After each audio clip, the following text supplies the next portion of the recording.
Hello and welcome Iqbal इंशाल्लाह services से मैं हूं मोहम्मद इकबाल खान एडवोकेट।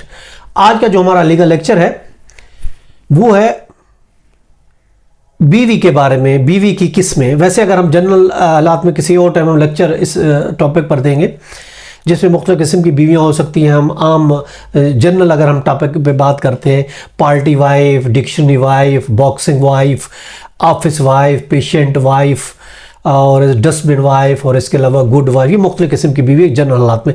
अगर हम इस्लाम के मुताबिक देखते हैं, कुरान के मुताबिक देखते हैं तो बीवी की कितनी किस्में और कौन सी होती हैं। देखिए, जिसे हम वाइफ उर्दू में कहते हैं, इंग्लिश में उर्दू में बीवी, इंग्लिश में वाइफ कहते हैं।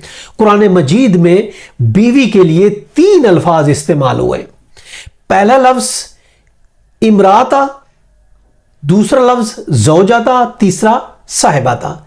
यानी इमरात, ज़ौजा और साहिबा, ये 3 अल्फाज इस्तेमाल किए गए। तीनों बीवी के लिए इस्तेमाल किए गए, लेकिन हर एक हिकमत अली मुख्तलिफ है, हर एक के मानी मुख्तलिफ है। वो आज हम देख रहे हैं। इमरात जो होता है, इमरात से मुराद ऐसी बीवी होती है जिससे इंसान का जिस्मानी, हस्बैंड का जिस्मानी ताल्लुक तो हो मगर जहनी ताल्लुक ना हो। फिजिकल रिलेशन हो मगर मेंटली उसके साथ कोई अंडरस्टैंडिंग नहीं हो, ऐसी बीवी को इमराता कहा जाता है। और साहिबा, दूसरी बीवी ज़ौजा वो बीवी होती है जिसे जहनी और जिस्मानी दोनों किस्म के ताल्लुक हो, वो ज़ौजा कहलाती है। और तीसरी साहिबा वो बीवी होती है जिससे ना जिस्मानी ताल्लुक हो और ना ही जहनी ताल्लुक हो, ऐसी बीवी को साहिबा कहा गया है। अब इमराता देखे, हज़रत नूह अलैहिस्सलाम, हज़रत लूत अलैहिस्सलाम की बीवियाँ मुसलमान नहीं थी, तो इसलिए कुरान मजीद में उनका नाम इमरातल नूह, इमरातल लूत कहकर पुकारा गया है। इसी तरह फ़िरौन की बीवी मुसलमान हो गई थी तो कुरान ने उसको भी वह इमरातल फ़िरौन का नाम से उसको पुकारा गया है। इसी तरीके से अगर हम ये रेफरेंस हम देख सकते हैं सूरत अल तहरीम में, उसकी आखिरी आयत में। देखिए, यहाँ पर जिस्मानी ताल्लुक तो था इसलिए कि उनकी बीवियां थी, लेकिन ज़हनी हम आहंगी जो थी, अंडरस्टैंडिंग जो थी वो नहीं थी, क्योंकि उनका मजहब जो था वो मुख्तलिफ था। इस वजह से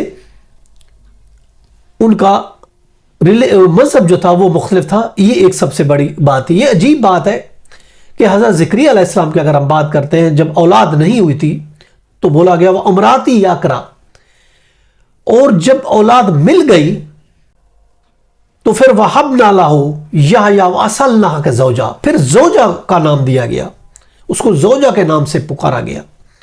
इस नुक्ते को ये अहले कलम ही समझ सकते हैं कि इमराता पहले कहा गया और उसके बाद फिर उसको ज़ौजा का लक़ब दिया गया। इसी तरह अबू लहब की बात करते हैं, अबू लहब को भी रसवा किया गया और ये कहा गया वह अमराता हमाला होतुल हतबे, उसको भी रसवा किया गया क्योंकि उसका भी बीवी के साथ कोई अच्छा ताल्लुक नहीं था, अच्छा रिलेशन नहीं थे उसके। और जो साहिबा के बारे में अगर हम बात करते हैं, साहिबा वो होती है जिसमें इंसान का जिस्मानी और जहनी दोनों अंडरस्टैंडिंग होती है। अल्लाह ताला ने अपनी ज़ात को जब बीवी से पाक कहा तो लफ्ज़ साहिबा बोला, इसलिए यहां कोई जिस्मानी या जहनी ताल्लुक नहीं है।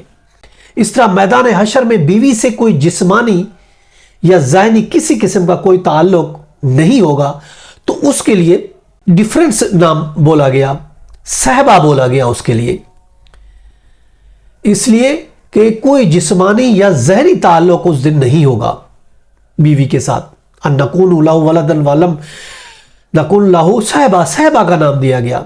इसी तरह मैदान हशर में भी बीवी से किसी किस्म का कोई ताल्लुक नहीं होगा तो उसको भी साहिबा कहा गया, क्योंकि वहां सिर्फ हर एक को अपनी ही फिक्र लगी होगी, किसी और की फिक्र नहीं होगी, इसलिए उसके लिए लफ्ज़ भी साहिबा बोला।